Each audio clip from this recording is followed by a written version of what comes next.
Speaking of the NBA, Ray, there was another NBA topic you wanted to bring to the table before we head out this week, and it kind of, as often is the case with the NBA, with basketball in general, there are some real world connections. So, Ray, what we gonna talk about next, brother?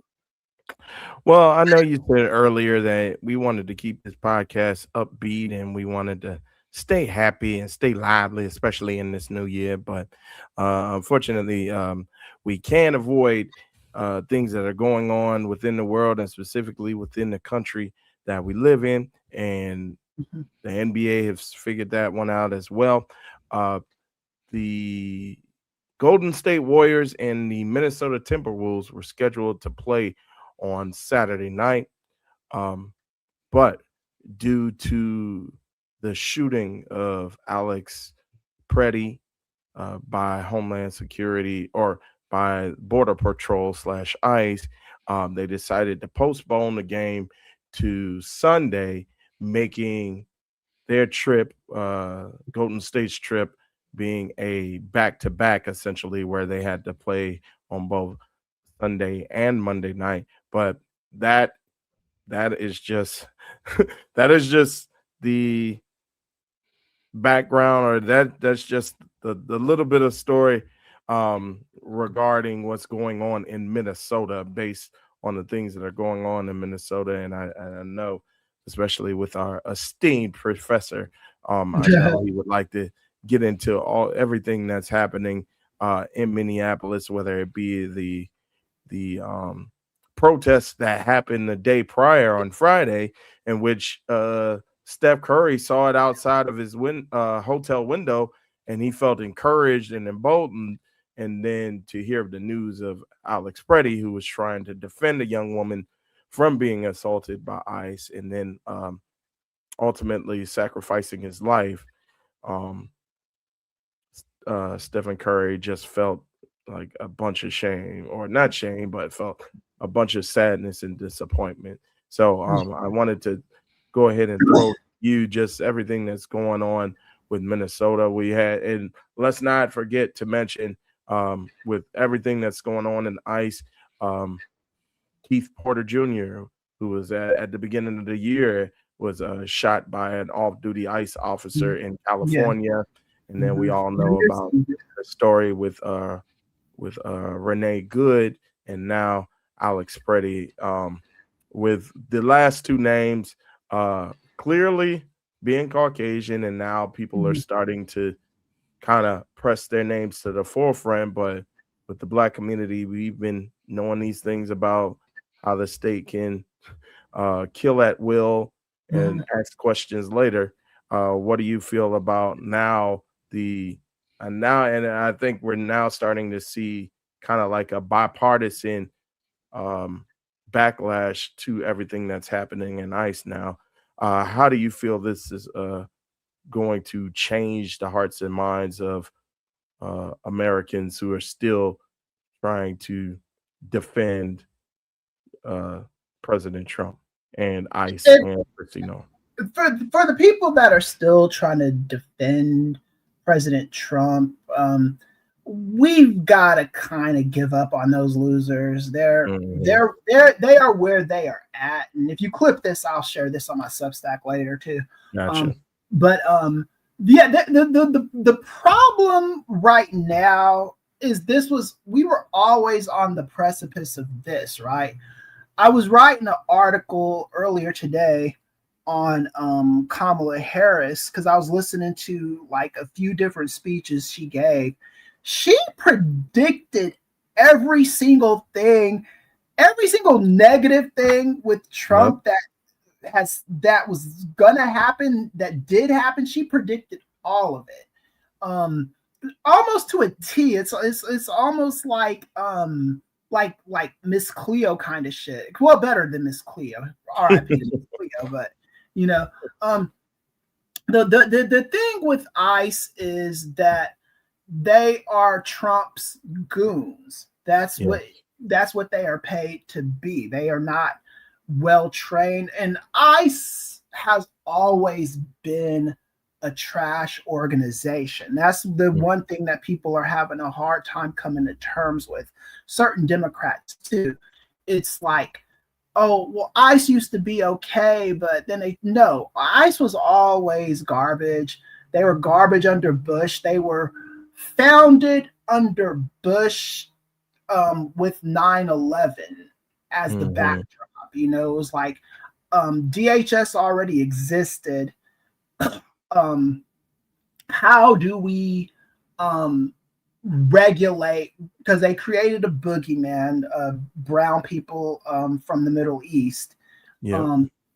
How do we create a boogeyman to stereotype so Bush could run in 2004? That's what that was. So, and Bush ran on that boogeyman, and he got a second term. But at least under Bush, there was standards to get into the organization. That's what I want to say. You had to pass certain tests and all that shit to be an ICE agent. They were still trash. They were still doing like horrible stuff. Even this isn't even the first time. If you go back, Google Donald Trump, Los Angeles, 2018. This shit has been going on for a long time with ICE. This isn't a new thing. They were going on in Trump's first part of his non-consecutive term, and now it's just a continuation of that. ICE has never been good. They've always been trash. They are not a legitimate agency. They do not get trained properly. Say what you want to say about J. Edgar Hoover. He was a racist. He was a dirty cop. He was not a good person. But the standards to join J. Edgar Hoover's FBI pale in comparison to the standards to join ICE. The training is not even the same. To join the FBI, you have to have a squeaky clean record with no criminal shit on it, right? You have to graduate college. There's all kinds of physical tests, physical exertions you have to pass to be in the FBI. For ICE, all you have to do is be like, yeah, I want to be in ICE. And it's like going through basic in the military and then just being immediately thrown on the front lines with no other kind of like training, except it's not even like going through basic. It's a little less serious than that. And like it's such a clownish organization. You got idiots like fat Superman Dean Cain like bragging about being an ICE agent. Like that's not something you should be bragging about, is being associated with ICE. If you've got a kid and your kid wants to be a part of ICE, you got to sit them down and say that is bad. And you got to threaten to kick that little motherfucker out the family if he's saying he wants to be in ICE, because ICE is not good people. If you're joining ICE, you want to join a trained militia that kills people at will. Right. The Trump organization, they have okayed this stuff. The only reason why they finally kick back against this is because of the white people that are dying. And I explain this to people like this, okay? When Keith Porter died on New Year's Eve, it was bad. It was horrible. There was no videotape present when he died. You could muster up some plausible deniability. With Renee Good, there was tape. Yep. Everybody saw one thing, and what MAGA and Trump world presented was just a completely different, distorted set of facts that nobody else saw. And I'm not even, and I'm using the term facts loosely because that's not what happened. And the first thing they did with her is, instead of like trying to sympathize with her or just like make the country feel better about what happened to her, they immediately tried to other her, Mhm. because she's a lesbian. She's got, she's too woke. She's this, she's that. She's a So that terrorist. was, terrorist. So that was the narrative they spun on her. And it really wasn't even holding with her. No. When Pretti died, it was like Renee. If Renee is the crack, Pretti is kind of the glass breaking, because he was like, I had to watch that video way more times than I wanted to. There's 6 different videos of it. And I was writing a story on it, so I had to make sure everything was what I saw. This guy he's like a diminutive guy. He wasn't even like a big guy. He's like small. He's short and skinny, like really not even no real meat on his bones.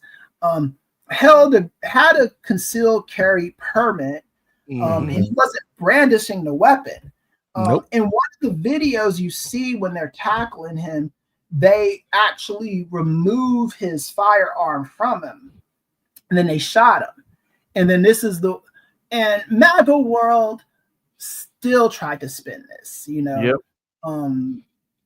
Kathleen Nome, the puppy killer, she went on, the shows and saying, oh, he was a terrorist, he was this, he was that. JD Vance, his dumbass, they was doing the exact same thing, and they were trying to conjure up a story.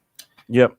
The problem with this is that these are white individuals, and seeing that for these people kind of shows a lot of people what's going on. That's why you have Maria Bartiromo arguing with Akash Patel. And Fox News does not know what to do with this story. I've watched Fox News clips.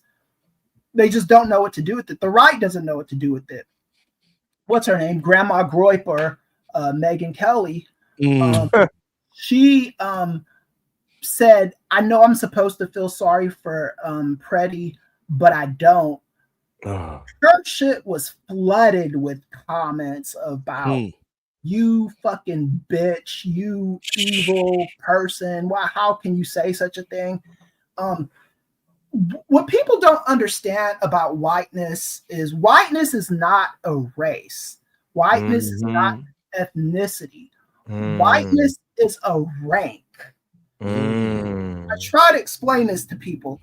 Whiteness is a club that you got to be a part of over a course of time if you fit a certain description. That is what whiteness is. So let's say in the beginning of the century, the beginning of the 1900s, Italian people, Irish people, they weren't necessarily considered fully white. Right. They didn't get the whiteness consideration until Black people started to outnumber them. And then on top of Black people, you've got Asian people, Indian people, Native American people, my people as well. Right. Yeah, you get all these different races, so you had to add other races to the mixture, right? So that's why white power is negative. White power, being proud of your culture is perfectly fine. That's what you should be proud of. Like, nobody complains about fucking German Fest, or Oktoberfest. It's like, nobody's like, get that bratwurst out my face, German. No one does that, because you should keep your later hoes and sucker. Yeah. Like, there's like literally a club Italia at every college I work at, where it's an Italian club, Italian club with Italian people celebrating Italian things. Right. Whiteness is not that. Nope. Whiteness is a rank that looks to exclude people, right? Whiteness is a thing to categorize people. Whiteness is something that these people have invented in their mind that they have to keep pure. So if you are a Black person and you have offspring with a white person, what that does is makes your kid tainted. Your kid is no longer white.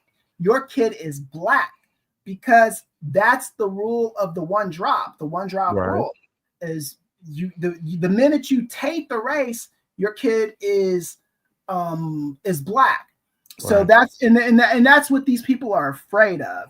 They're afraid of their race getting tainted. That's why Elon Musk says all the stupid shit he says. That's why Donald Trump says all the stupid shit he says, because they don't look at the world as an inclusive place. They look at the world as these are people that are trying to destroy whiteness. So when somebody like Sage Still says, I'm half Black and I'm half white and I embrace both of myself, both sides of myself. Nah, sister, you are Black and you have this other culture that's a part of you. So I don't know what her other culture is, German, Irish, whatever the fuck it is, Italian, Swedish, whatever it is. You are Black along with that culture. There's really no such thing as mixed people. You are Black and that culture that you are mixed with, Blackness is a label that society assigns to you. You don't get to take it away. That's why when the police pull you over, if Tiger Woods gets pulled over by the police, he's not habla fucko, whatever the hell he is. I'm Capricornation. I'm Capricornation, Chris. Yeah. No, you're a Negro ass Negro. If you you are not habla. That's not what you are, my dude. You are Black mixed with Thai. That's the proper way of saying it. It's the Blackness doesn't go away. Right. The Blackness is always there. Like even say you have a kid that is half Black, half white, if that's what you want to call it, and the kid and they mate with a white person and they have kids that look more dominantly white. Right. That could easily the trait is so dominant that it might be recessive with the first offspring, but you have that person has sex with another person and that kid's ethnic Black features could show up way more, It's just the way all this stuff works, and what these people are trying to do, the Megyn Kellys of the world, the Tucker Carlsons, the Donald Trumps, the JD Vances, is they're trying to protect rank. They like the caste system, they like the racial caste system in the United States of America. They want to be on the top of it. They complain about equality. They're not complaining about anything real. They are complaining about, I was reading something. I forgot what it was. I don't know if you could find it, Ray, or something. These were white people crying. They were saying that Hollywood used to be 80% white. Now it's only 60% white. Listen to how fucking dumb that sounds. Yes. You got 60% of whiteness in Hollywood, and you're mad because you lost 20% of it. This is how these people think. They think equity is somehow a punishment against them. Not as, we're trying to just add people to the mix. But Chris, we used to get 80% of the pizza, and now I have to share, and I only get 60% of the pizza. Can't you see how I'm being affected, Chris? They're taking away our pizza. Yeah, that's the part about that is like that's what they're hurt at. They're hurt that they do not have it as easy as they used to have it. They are mad that they have to work for things, and the rank that they used to have has been diminished, and fear that if minorities start to outnumber them, that we are going to do to them what they have historically done to other racial groups. That's the thing. Yeah, that's what scares them the most. Mm-hmm. But I study this shit for a living. White men dominate every single career field. Yep. Maybe not nurses, but in higher education, mostly white. Most of the tenured faculty at the colleges I work at are white. Like that's always been a point of contention because in the university setting, we always preach diversity, but then when you look at tenured faculty, there's not one Black person in the tenured faculty. White people own like blue collar jobs. They own construction. They still run Hollywood. They run tech jobs. They're the most dominant in tech jobs. They are the most dominant in like not a lot of a whole bunch of science stuff because they're going to be outdone by Asians in a lot of those sectors. But that's not something new. That's how it's always been with that, it's in the whole ICE thing is just a culmination of all of this too. It's like, okay, now we're gonna start killing people off now. And this is where the ICE agents get cocky. When they killed off Renee Good, one of the things they did not account for was the fact that she was a white woman. They thought they could just simply other her as a lesbian. Yeah. Here's the thing with whiteness that they should understand. I don't know why the fuck they don't, but they should understand it. If you are white and you have a lesbian son or a gay or a lesbian son or a lesbian daughter, a gay son, if you've got that going on, what these conservatives do most of the time, they don't kick them out the family. They try to pray the gay away, So like if you kill that girl Renee Good, you're not you can try to other her as much as you want to, but what white people are still seeing is a white woman dying at the hands of the state. And that's not something that they can handle. Pretti is an extension of what happened to Renee Good, because I mean, Pretti, you can't really other him. He was a VA nurse, right? But you're still gonna try to do that.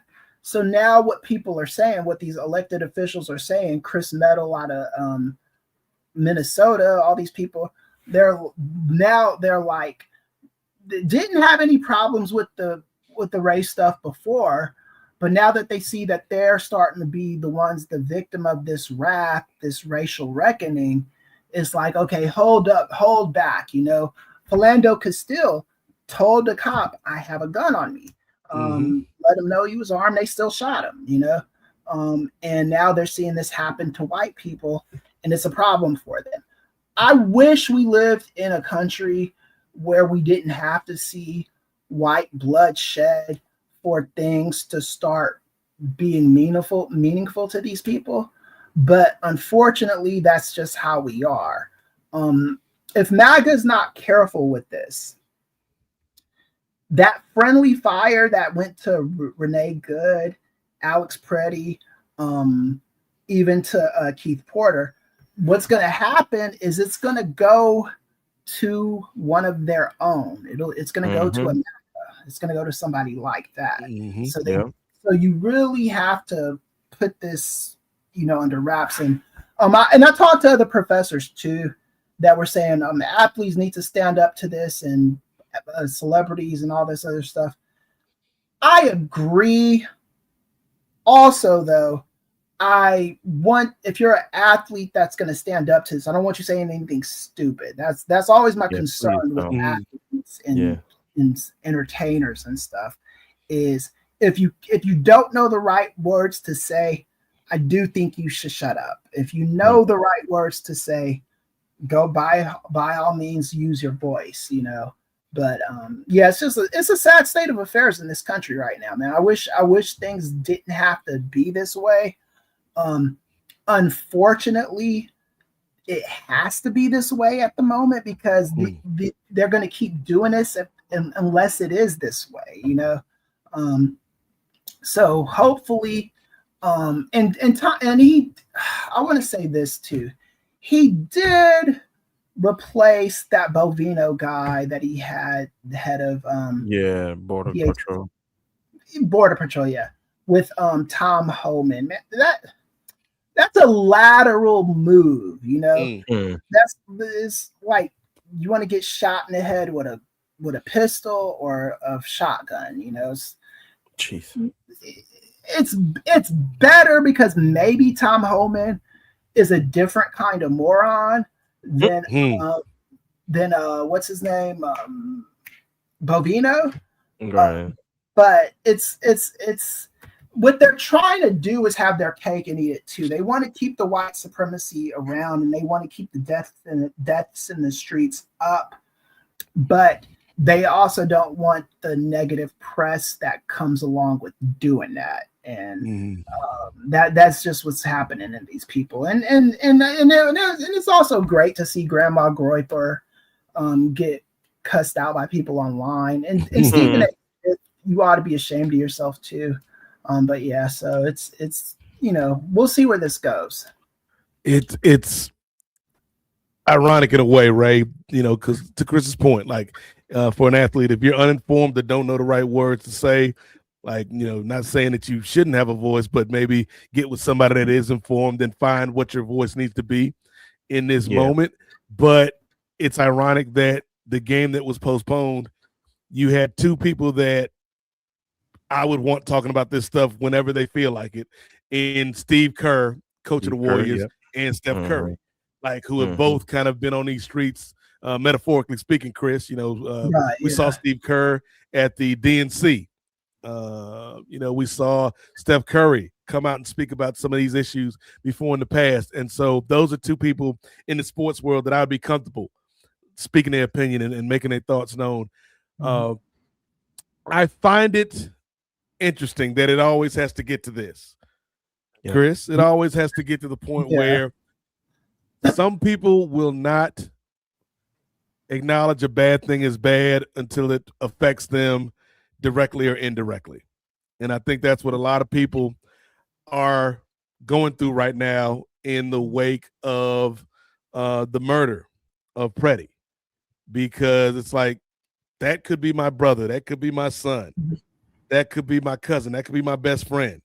And they're seeing that in a way that maybe they couldn't quite see with Renee Good because of how they were trying to frame her, or maybe they couldn't quite see with some of these black and brown folks who've been mistreated by ICE. Like, I think to me, and this, granted, this is not on the level of taking somebody's life, but to me, one of the things that I think more people should have been pissed off about is in Minnesota, in cold-ass Minnesota, Ray, where they yanked that man up out his house. And like his T-shirt and drawers in the middle of the damn snow because he was a suspect. Then come to find out the person that they confused him with is already locked up and has been serving time for months now. Wow. And you got this man out here, and like, that's, yes, that person is still alive, Chris. Like, thank God, by the grace of God, that brother is still alive. But that's got to mess with your head so much that it's like, even in your own home, you are not safe as an American citizen. And so when you have somebody like Trump out here who's now kind of trying to tap dance like Gregory Hines and change his tune, like, we need to do an investigation. We need to find out all the facts about this. We need to have an honest, genuine investigation, when this man has never had an honest, genuine emotion in his life other than racism and probably sexism. Like, when you got people like that are supposed to be the grown-ups in the room, when you got people like Christy Nome that's supposed to be the grown-up in the room, when you got people like I was watching one of the shows, it may have been CNN or MSNBC, where you got these Republican members of Congress that are trying to play both sides of the line, Chris. And like, well, we don't agree with these murders, but we got to do what we got to do to keep the country safe. And politically, Chris, this is a fumble for Trump, because I think if the thing was we just want to secure the borders, even if I disagree with your immigration policy, I think most Americans, Ray, can agree. Like, yeah, we should probably tighten some things up at the border. Right. But you didn't go on a step too far with this, because now even people that follow you, even people that voted for you are like, nah, brother, this ain't the way to do it.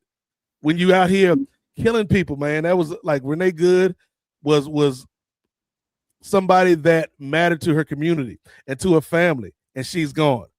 Pretti, as you said, man, this brother was doing good things, working at the VA, and he's gone. And it's like, if that's what it takes, like, it's a sad state of affairs, Chris, that's what it takes to get some of these folks mad and like, hey, this ain't the right way. We got to do things better. Like, it, to me, just as somebody who is like, I'm not a professor like Chris. I'm not somebody that's been on these political, I'm not somebody that's been on these political streets like that. But as an American, it's like, it shouldn't take that for you to say that this shit ain't right. Right. It shouldn't take that level of violence towards your fellow citizens, where it's like, oh, finally you wake up and see the light bulb, right? And so, yeah, man, like it is not incumbent on athletes to speak up or celebrities to speak up if they do not feel like it, man. Like, these people have a job, and that may not be their job. Everybody's got a role to play in making this place better. But I do hope the ones that have it on their heart to speak and are knowledgeable about the situation speak on it.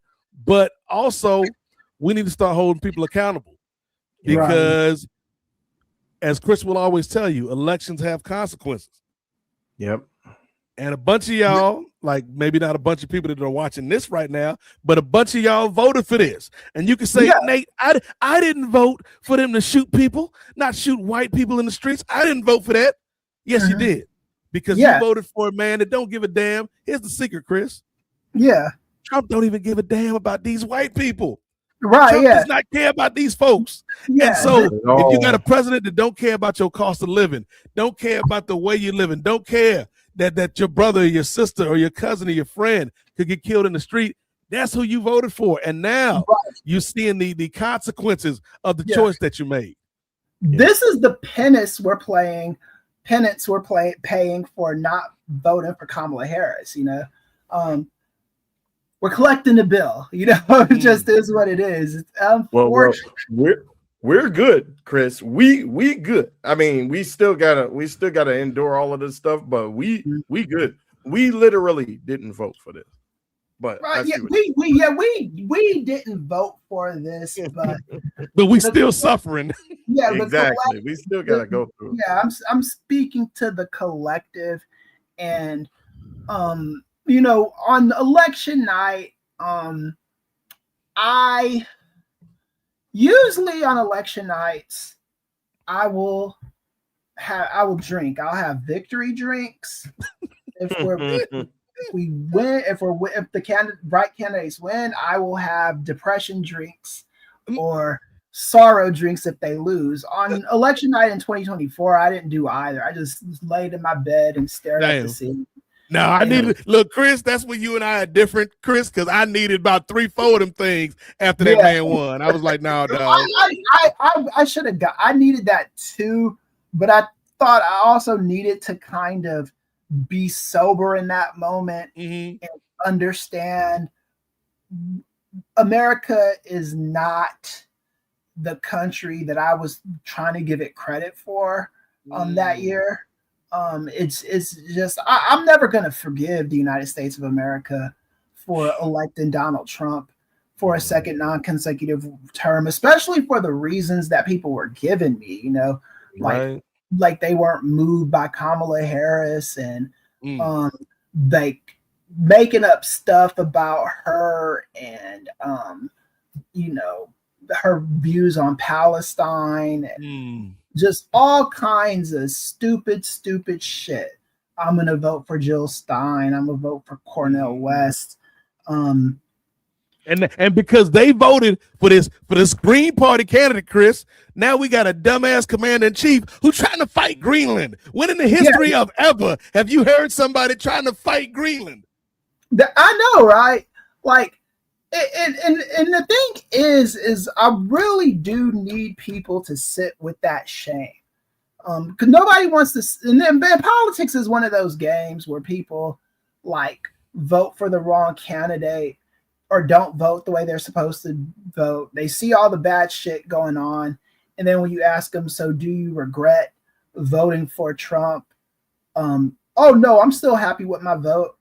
Then you're a fucking moron. If you were still happy with that vote, you are a moron, because the destruction around you is partly your fault. You were a part of that collective that said you were okay with this, right? Mm-hmm. If you live in a blue state, like a solid blue state like I do, or New York, like something like that, maybe you could relinquish yourself of some of the blame, but not really, because that mindset is what leads to people like Donald Trump getting in power. Dictators do not get in power by taking them. Dictators get in power by winning democratically elections, democratically elected. That's how dictators get in power. And then when they get in power, they do evil stuff. Adolf Hitler did not take power. Adolf Hitler was given power. Donald Trump did not take power. Donald Trump was given power. Twice, yeah. And this is kind of what we got to live with. So if you voted that way, I don't think you need to live in your shame forever, but you need to be in the shame. You just got to, this is something you got to feel. I voted for Ralph fucking Nader. And oh no! Oh, not in 2000, Chris. Yeah. Hey, Ray. Oh, bring it on out, Ray. Bring it on out, Chris. Oh no. Me too, dog. Same note, dog. Yeah, that's too, bro. And I'm not proud of that. Like, I don't go around bragging like, oh yeah, I voted for Ralph Nader, and like, yeah, that was the right thing to. No, it wasn't the right thing to do. Now we got good stuff that came from Bush getting 2 terms. You know, we got Obama. We wouldn't have gotten Obama as fast probably, but Bush was able to wreck a lot of stuff in those 2 terms. You know, Hurricane Katrina, a war that was. They lied about the war, and then after everything was over, they all told the truth about it. Like, oh yeah, we didn't need the war and all this other stuff. This was Bush. Bush was always going to have blood on his hands as a result of that. Just because Bush is not the same level of idiot as Donald Trump is, doesn't mean Bush is like history should like fully forgive that man. He wasn't a good person. When he was president, he did a lot of evil stuff. That's the craziest thing in all of this, though, Chris, because if you hear George Bush talk today, or even like a few years ago, like during the first Trump term, it's just like, dog, like this man, George W., was like the worst, Chris. And when you put him side by side with this man, this felon that was elected twice, it's like, well, damn, George W. Bush sounds like Martin Luther King Jr. on these streets compared to this dummy. Right. Yeah, because go ahead, Ray. I was gonna say real quick. That's the thing too. Like, it's so funny. Like, we think all these things about George W. Bush, but then I think it was at Muhammad Ali's funeral when he had his head on the shoulder of Michelle Obama. It's like even Obama's cool with Bush. Because the thing with that is like, George Bush, at the end of the day, he had a sense of decorum that and which other presidents had too. You know, the way conservatives were maneuvering in the 1980s with Reagan and H.W. Bush and George W. Bush in the 2000s is when it came to immigration. I'm not going to sit there and try to spin that they loved immigrants. They really didn't. But when people immigrated to the United States of America from other countries, Reagan is famous for saying this. It wasn't him that said it originally. I think it was one of his campaign workers. But Hispanics are conservatives that don't know it yet. So the play back then was to get Hispanics to become Republicans, not to shit on them, even with like African people, right? George W. Bush, for all of his fuckery, he gave a lot of money to Africa, a ton of money. AIDS relief, all of that.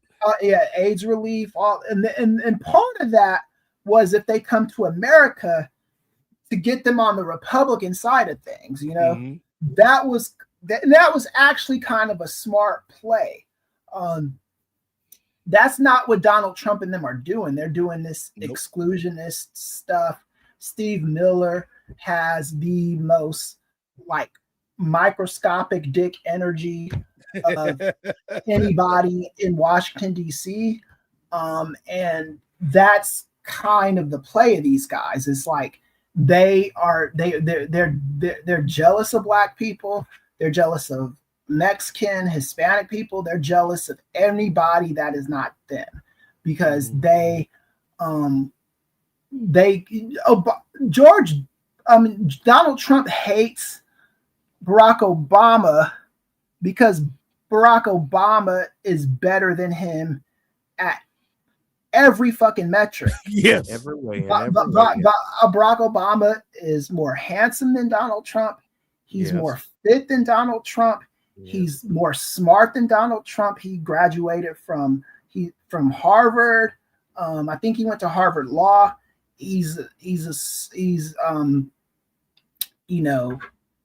his wife isn't bought and paid for.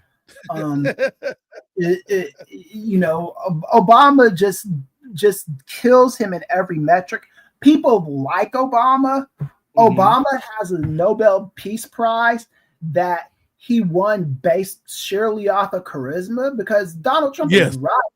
Barack Obama didn't do anything to win that Nobel Peace Prize. But when you're cool and you got the suave of Barack Obama, you're just gonna get that kind of shit, you know. And now you got this man Trump out here like the $1 Million Man Ted DiBiase with Andre the Giant. Like, okay, you won the title, Andre, give it to me now with the Nobel Peace Prize. Yeah, exactly. That's how he is. Like he wants. And the thing about this too is I don't think these emblems mean a whole lot to Barack Obama the same way they mean to Donald Trump. And I think that's the difference between white people and Black people fundamentally. Like, because even working at the Lincoln Project, and I love everyone there, I got no problem with them. But some of those people are just so like, yeah, the American flag and blah, blah, blah. And they absolutely hate flag burning, hate it. Think people should be allowed to do it because it's the First Amendment right, but they hate it. And I'm just kind of indifferent towards it, you know. I burned the flag last night, dog. don't say that kind of shit. It's like, hold on, player. So we gotta tell these sponsors that's not true. But the point of that is these emblems don't mean anything to me. These conservative statues that they're all crying, complaining about coming down.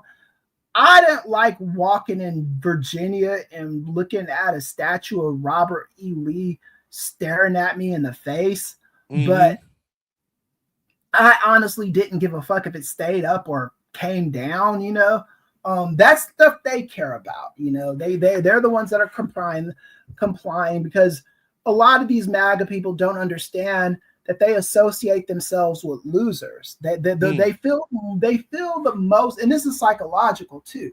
They feel the most comfort being on the losing side of every issue, because it always gives you something to fight over. If, let's say, Donald Trump and Steve Miller and all those other little dicks in MAGA, let's say they got every single thing they wanted. They find another group to be below them, because that's the way hierarchy works. You have to have a group below you to discriminate against, so you can feel whole in your bigotry.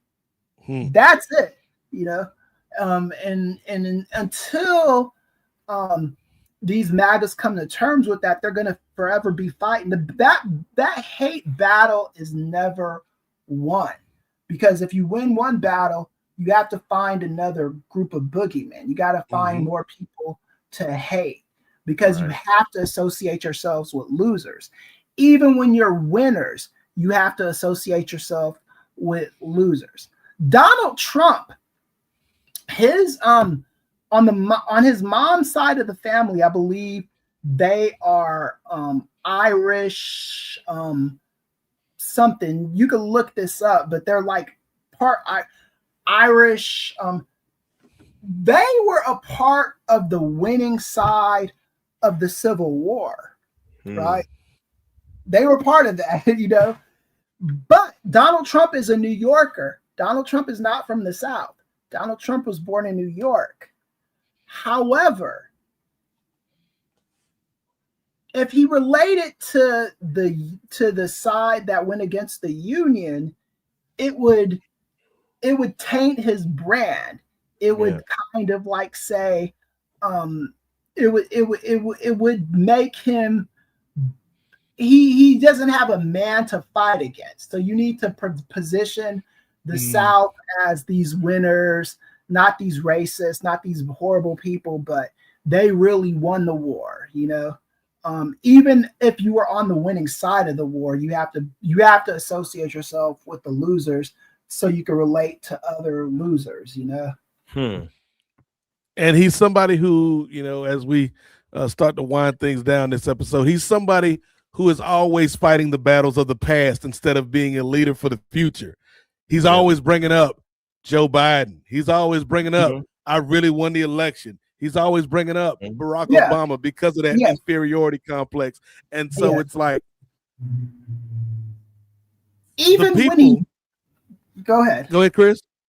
Even when he wins the election, it's got to be, it was still stolen from me. Because he's got to associate with losing. He has to be a fucking loser. That's the brand. And it's like the issues that we have in this country, like the only thing I will say that is the meagerest of silver linings, right? It ain't even like a full line. It's like, oh, was that some silver? Was that silver? I thought I saw some silver. The smallest bit, the sliver of a silver lining that we have with this whole regime is, I am just thankful that Trump is not A, as smart as he thinks he is, or B, has more self-control. Because I think if he had either of those two things, Chris, I think a lot of the bad stuff that we're already seeing would be accelerated. Because I think there would be it would be more tolerable for those parts of the country, those people that voted for him initially, and also those that may be on the fence. Like, well, he's not so bad. Like, if he presented more like a George W. than a Donald Trump, I hate to see that, Chris, because I think we would be in a lot worse shape. And we're in terrible shape as it is, Chris. Right. Yeah. The problem with white supremacy, though, and it's really not white supremacy. It's really white narcissism. That's the more proper way of saying it. But the problem with it is it's an irrational way of thinking. So anytime it's up against logic, even the smartest people are going to fall apart, like a J. Edgar Hoover. J. Edgar Hoover was not a dummy, but anytime you underestimate people and you think you are the superior being and everyone else is beneath you, that's a war that you are always going to lose, especially in the Western world. You're not going to win that war because you're underestimating people. Donald Trump, under the reason why the White House is doing what they're doing right now, this backlash and shit, fighting against it, trying to walk things back, is because they didn't plan for this. They did not plan for it. And that's how groupthink works. I come from emergency planning. I deal with businesses that need to figure out how to emergency plan. Anytime you make a plan, you got to plan for things going good, but you also have to plan for them going really, really bad. Mm-hmm. And you have to plan for what happens if this happens, or what happens if X happens, what happens if Y happens, how do we combat it? The people who did not do that, they always end up history as just things that shouldn't have happened, like the Challenger explosion in '86. That was a real faulty space exploration that wasn't explored the way it should have been explored. And you had everybody die up in space, going up to space, including the teacher. What happened with the Bay of Pigs invasion? America got cocky and they thought they were just going to go to Cuba and put American shit on Cuba. And it just didn't happen that way. When these things don't get planned out, all the bad stuff is going to happen at once. And Donald Trump and MAGA, that's the one saving grace that we have as citizens, is Donald Trump, MAGA, Stephen Miller. They are only planning for the victory scenario. They are not planning to lose. They are planning for victory, and they're not even looking at what if scenarios. And that's why they're always going to fucking lose. And this, ladies and gentlemen, is what you can look forward to whenever we launch Chris's political show. Because I'm telling you, y'all ain't ready. Y'all ain't ready for what this man Chris really got to say. I've got plenty of time nowadays, because I'm not being the university are still in the middle of a beef that's probably never going to get resolved. I get all my money from Substack. Not all of my money, but I get the majority. To be fair, Chris, you didn't have to ask for 5 parking spaces. That's just egregious. Yeah, the company car, the 5 parking spaces. They're like, Chris, we already giving you 60%. You can't take 80, dog. And Chris, you already came up with the title, dog. I got time today with Chrissy. Whenever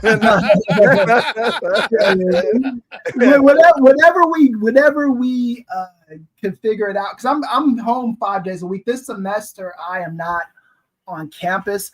Okay. Fullerton, I was gonna just be going there 1 day a week on Mondays. The thing that sucks about the Fullerton situation more than anything else is the benefits were great, and my wife was on those benefits. I still have those benefits up until March. Okay. So that's what sucks about it. But as far as I'm making more money now that I'm just a full-time Substacker than I was at Fullerton, Okay. And a lot of that's thanks to the Lincoln Project and Lincoln Square and Susan Demas and those people for putting my articles on Front Street and letting my follower count grow. And it's just been a great situation, and the thing I'm hoping for is for all of us to be in that's a similar situation than that, doing the stuff that we love doing instead of having to deal with these corporate overlords. And education, there are corporate overlords there, unfortunately. Yep. But yeah, we were all happy for you, Chris. What some folks mean for ill, even if you ain't a believer, Chris, what some folks mean for ill, God can use for good.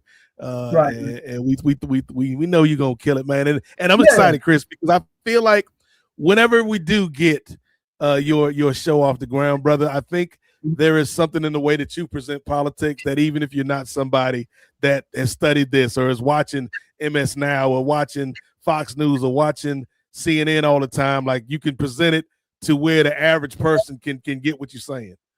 Right. Yeah, I hope so, man. I'm hoping that's the conversations we have going into 2026, because You know, we're all being called, you know, shit. We all have to do what we need to do. Diana of Themyscira said it best, you know.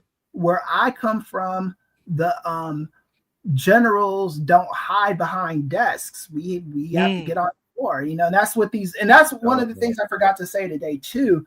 Are these politicians are going to have to get off their ass, man. Yep. They're gonna if you are concerned about low voter turnout because of these ICE agents, you need to be marching with your people. You need to be marching with them and dare MAGA to shoot you, because they're not going to shoot you. They're going to shoot the lower level people, because that's how they look at things, you know. So hit the streets, and I'm talking to politicians specifically. They got to, you know. You can't tell people, oh, it's all right. You're giving what these motherfuckers do is give you a permission slip. Like, oh yeah, you can protest legally. Why don't you protest too, motherfucker? You know, why don't you hit the streets and do what we're doing? You can multitask. You can do the desk work, and you can hit the streets for an hour a day. Get you some cardio. That'd be good for you. Look at that, Ray. Look at that, Ray. This brother hit y'all with the Wonder Woman reference and then brought it back around to what's really happening right now. Jake Tapper ain't doing that. Sean Hannity ain't doing it like that. Only Chris, the Professor Chris Ely, is bringing it to y'all like that, ladies and gentlemen. And you ain't gotta tell Ilhan Omar that, brother Chris. She already, you know, she on her. Yeah, I saw that. Yeah, and I'm gonna shout out every elected official that's doing that, because that's important. You can't just keep telling people it's okay to march and then sit behind your desk. What was so pathetic, and I don't know if it's updated or not. Chuck Schumer, you've got to get your caucus voting. You know, it's one thing to say, oh yeah, I'm telling them not to vote on the funding the DHS. You got to do more. I'm blanking on the word for it. I'm a political scientist. I should know this shit. But you got to you got to get these people off their ass. You got to get them to vote the right way. No money should go to DHS. ICE has to be abolished. This is not a radical thing to say. ICE has to be abolished and something else has to be put in its place. Like Nate was saying, when you are a nation state, you have to protect your borders. That's just smart business. You don't have to do what ICE does. You can protect your borders in a better way than that. ICE should not be in cities because they're not trained to be in cities. ICE is trained for what they're trained for. And I don't even know what the fuck ICE is trained for, because they've never been good. But they shouldn't, they don't belong in cities. Just like putting army people in cities. You know, there's a certain kind of like policing that armed service people do that's different than what constables of communities do, you know? And Chris, people gonna show their ass if, like, I hope it doesn't happen, but if you got these ICE fools running up in people's houses, running up in people's businesses, who's to say, I don't know who you are, you concealing yourself with a mask. If stuff happens, what all these First Amendment people gonna say then, Chris? Yeah, I know, man. That's the thing. That's the thing they try to do. What a legal gun, man. After they disarmed them. Yeah, after they disarmed them. Looks like you. And this is what you were afraid of us doing to you. You were afraid of the liberals taking away your guns. And because literally had a guy on the street and took away his gun. And then killed him. Like, my God, these people are sick. Right. It's like I think NRA spoke up. They have responded to like but where the Second Amendment, where where the tread on me folks at? Don't tread on Yeah. me folks at. Like, And- where are and- all these people at? And shout out to the NRA, because a broken clock is right That's true. twice a That's day. true. Like The Margaret NRA is said. still racist as fuck. The only reason why they're complaining about it is because it was a white guy, because they should have Yes. did that with Philando Castile. Exactly. But it's still something, you know. Mhm. Unfortunately, I really hate that Alex Pretti had to die like that, man. Exactly. But a lot of lessons can come from the death of Renee Good and Yeah. Alex Pretti if we allow it to happen, you know. Mm. If these people get their heads out their asses, you know. Yeah. And it's questionable if they will or what. I had to erase people off of my timelines and shit just because they were surgically stuck on stupid. And to follow up, just real quick, Nate, just to follow up on what you were saying, Chris, not only hold your elected officials accountable, hold all of these businesses that didn't go along with shutting down during the protests in Minnesota. I'm looking at you, Target. I'm looking at you, Best Buy, and Target. You up here allowing ICE to come up in use your bathrooms and also use your parking lots as staging areas in Minnesota. Like, continue to stay on their necks. If you're already participating with the boycott, like, continue participating. If not, go ahead and get into this now. Start holding your foot on their necks and let them know that this is not acceptable. I haven't been to Target in over a year, which sucks for me because I used to love going to Target. You know, I like buying this stuff. I like buying the earbuds from there, like my television appliances. I used to buy they'd have these quirky shirts at Target and shit like that that I'd buy. You got the Target dog just sitting there like, I ain't even do nothing to nobody, but they boycotting me, dog. Yeah. I mean, damn corporate overlords. I only been in Target twice, and that's only because one of my wrestlers gave me a Target gift card, and I was like, I got to use it. And so I had a photo stream. That was it. That was it. If you was real, you would have gone on IG Live and burned it for the people to see. That's what I want to do. That's what I'm gonna do. Yeah, I have a Target gift card that I haven't used yet either. Maybe you would have been like Sinead O'Connor on that one SNL episode back in the day. You would have ripped it in half. Fought the real out of me. I'm Sinead O'Connor, y'all. Yeah. I wonder if she'd even get any backlash for that in 2026. Yeah. That she did in 91 when it happened. 91, 92-ish, something like that. Yo, that was wild because Frank Sinatra was like threatening to punch her and stuff. Like, yo, this what is this? This timeline's always been messed up, right? You know Frank Sinatra. You threaten to do something that the Pope actually would never do. Right. And that's what you threaten to do, you know? I'm gonna hit this broad sea. Hold me back, Sammy. Don't do it, Frank. Don't do it, Frankie, baby. That's not right, Frank. Yeah, and the Sammy Davis, he was riding with Nixon too. Sammy Davis Jr. might have been dead by the time all that happened, but anyway. Yes, Sammy and James Brown in the 70s when Nixon was president, he was touring with Nixon, and the saying was James Brown is Nixon's clown because he was black people weren't feeling that shit. No. Well, next time we come back, we could dissect Nicki Minaj and all those horrible people. Yes. But we'll do that on the inaugural episode of I Got Time Today, y'all. Say it's either gonna be I Got Time Today, the fuckery, or the learning class. One of those three will be the title. I Got Time Today is taken. I'm not sure, but it probably is. It probably is, right? You trying to get this man sued before we even put out the first episode.